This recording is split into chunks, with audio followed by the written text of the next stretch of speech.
तारीख पर तारीख, तारीख पर तारीख, तारीख पर तारीख, यह फेमस डायलॉग है सनी देओल की फेमस फिल्म दामिनी का, जो कि इस वक्त हर उस शख्स के दिमाग में चल रहा है, हर उस नीट एस्पिरेंट्स के दिमाग पे है जिसने नीट की परीक्षा दी है और वो सुप्रीम कोर्ट से यह सवाल पूछना चाहते हैं, आखिर और कितनी तारीख। नमस्कार, आप देख रहे हैं बदैनी मिरर और मैं आपके साथ तनीषा।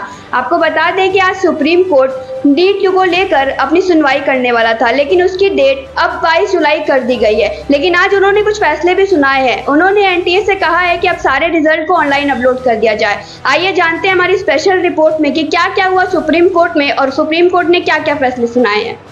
विवादों में घिरे मेडिकल एग्जाम नीट यूजी 2024 को लेकर सुप्रीम कोर्ट में गुरुवार को सुनवाई हुई है। शीर्ष अदालत के chief justice of India DY Chandrachud की बेंच ने 40 से अधिक याचिकाओं पर सुनवाई की है।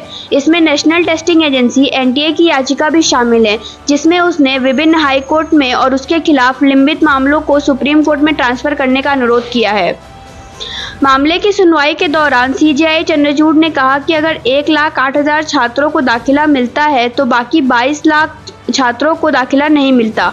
ऐसे में इसका मतलब यह तो नहीं है कि पूरी परीक्षा को रद्द कर दिया जाए। कोर्ट का यह भी कहना है कि दोबारा परीक्षा के लिए ठोस आधार जरूरी है कि बड़े स्तर पर परीक्षा में गड़बड़ी हुई है। आज सुनवाई में सुप्रीम कोर्ट ने नेशनल टेस्टिंग एजेंसी को आदेश दिया है कि वह नीट यूजी 2024 का रिजल्ट पूरे आंकड़ों को साथ ऑनलाइन अपलोड करे।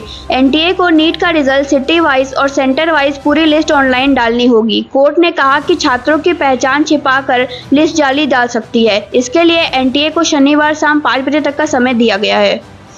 CJI DY चंद्रचूड़ ने कहा, गोधरा में जो हुआ वो व्यापक कदाचार का हिस्सा नहीं कहा जा सकता। पहली बात की नकल हुई, इसका कोई सबूत नहीं है कि हम उसे पटना या हाजरीबाग के स्तर पर रखकर देखें।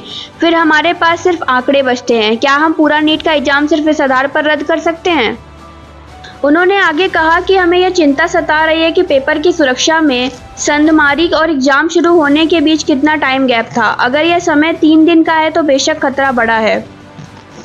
सुप्रीम कोर्ट नीट पर अगली और अंतिम सुनवाई सोमवार 22 जुलाई को करेगा। CJI ने कहा कि दिन के 10:30 बजे हियरिंग शुरू हो जाएगी ताकि दोपहर तक मामले का निपटारा किया जा सके।